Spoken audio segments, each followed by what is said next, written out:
Olá, meus queridos irmãos. A semana passada eu estava falando com vocês no Salmo 132, que é uma oração do rei Salomão. É um salmo que foi adotado pelos viajantes que iam rumo a Jerusalém adorar a Deus no templo, no Monte Sião. E acabou meu tempo. Quando eu olhei, eu já estava quase há 10 minutos falando. Então eu cortei a devocional da semana passada e vou continuar hoje. Essa devocional eu estou dividindo em várias partes porque o Salmo 132 ele é meio grandinho.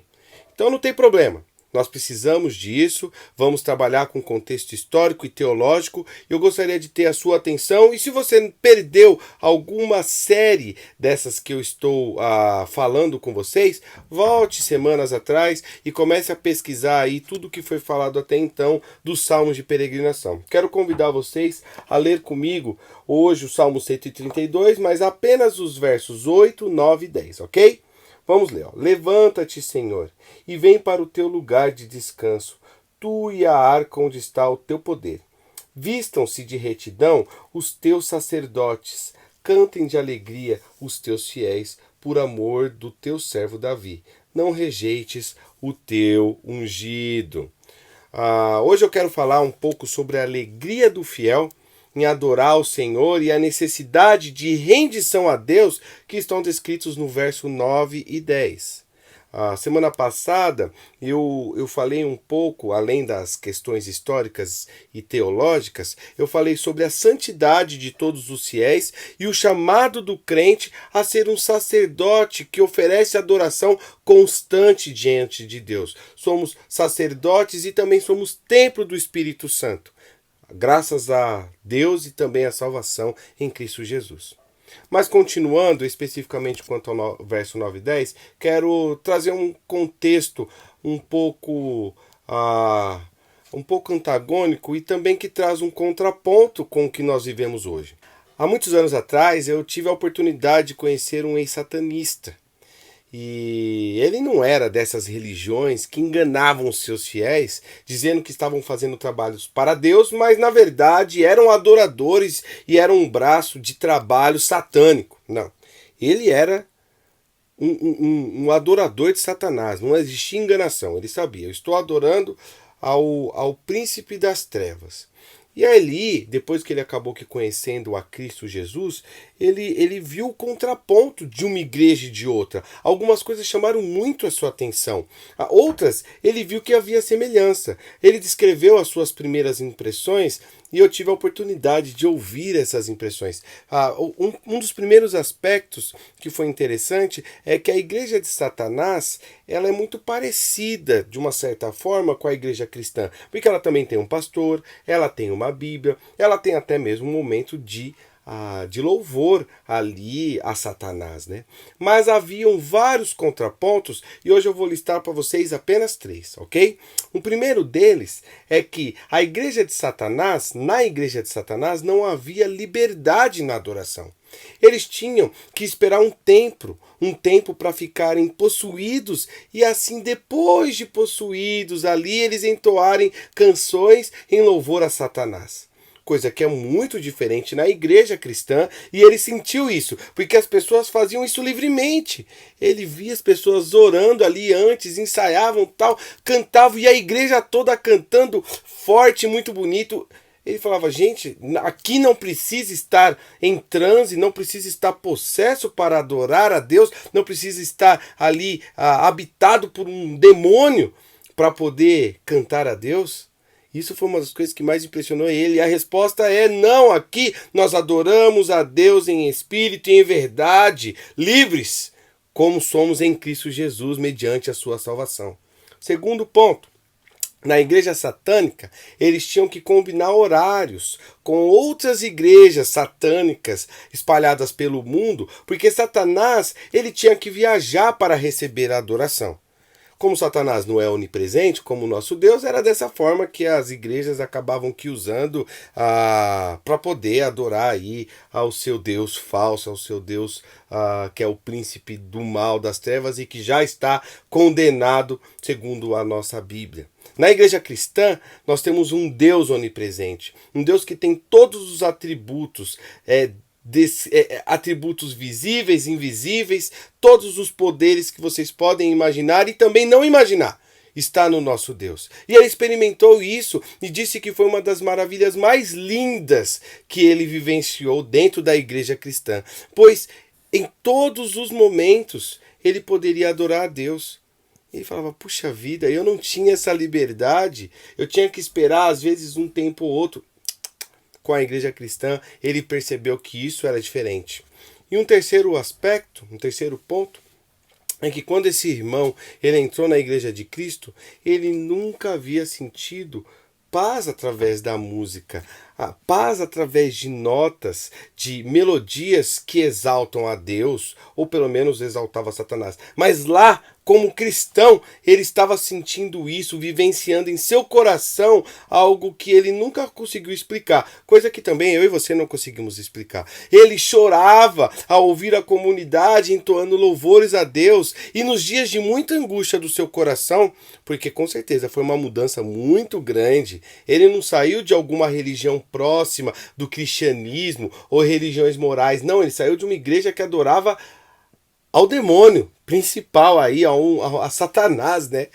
E nos dias de angústia, ele fala que o seu coração era acalentado por aquelas melodias que continham letras de salvação. Vejam, eu, Robson Mateus, nunca tive essa experiência de frequentar um lugar desses. Mas eu acredito na conversão desse irmão e acredito que ele não mentiu para mim. E faz sentido todas essas diferenças que ele contrapôs entre a igreja satânica e a igreja de Cristo. E quando nós lemos esse Salmo 132, nós podemos perceber que realmente é isso.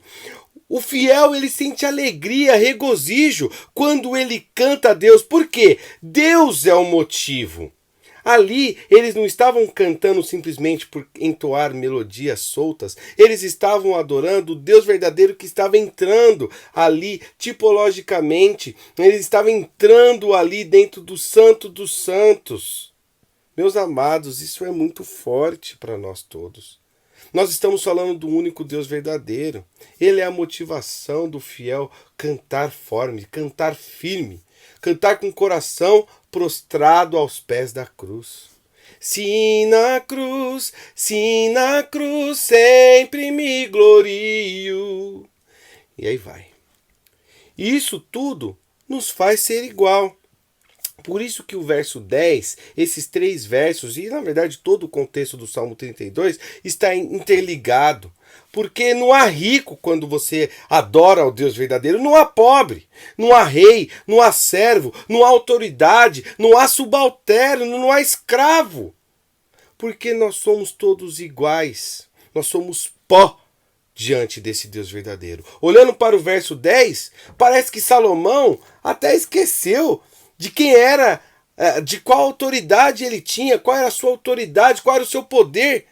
Para qualquer rei da sua época, se render debaixo de alguém era um sinal de muita fraqueza. Ah, não. Mas para o rei Salomão, que ele até tinha muito poder, ele sabia muito bem que ele nada poderia ser sem Deus. Ele só estava ali por conta das promessas divinas, e é isso que ele fala, por amor do teu servo Davi, não rejeites o teu ungido. Por que ele fala isso? Porque ele sabe que houve promessas de Deus ao rei Davi quanto à sua geração. Não rejeites, não me rejeites. Ele se humilhou, ele se colocou ali em fragilidade, e essa foi uma das motivações para nós estarmos lendo hoje esse Salmo 132. Meus queridos, agora aplicando e já partindo para o final, há irmãos dentro da nossa comunidade que não conseguem entoar louvores a Deus. Talvez seja por falta de humildade, talvez seja por falta de rendição. Cantar a Deus exige que você exponha a sua voz, que muitas vezes é feia. Exige que você abandone o seu gosto pessoal por determinado estilo de música. Cantar a Deus é um gesto de humildade e, ao mesmo tempo, é um privilégio.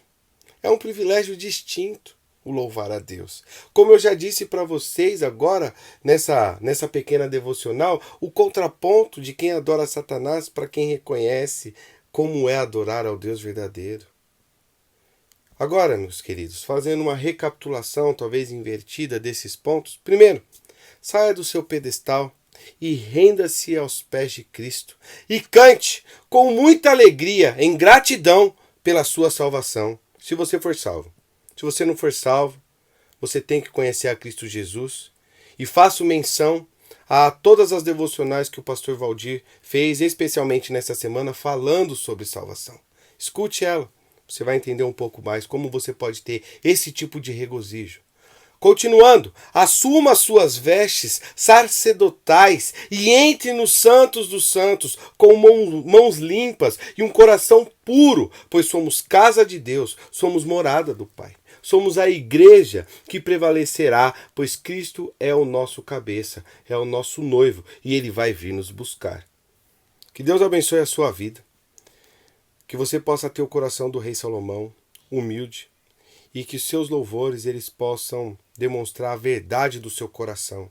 Que os seus louvores eles venham de um coração que foi habitado pelo Espírito Santo e capacitado por ele a ter, como diz no Salmo 40, um hino de louvor dado pelo próprio Senhor, para que você experimente desse regozijo, não somente através de canções, mas em toda a sua vida, para todo sempre. Até o dia em que vamos cantar com Cristo Jesus no mais altos céus. Que Deus abençoe e até a próxima pausa para a paz, em que eu vou terminar o Salmo 132. Espero eu terminar ainda nessa próxima semana todo o Salmo 132. Valeu, meus queridos. Um grande abraço.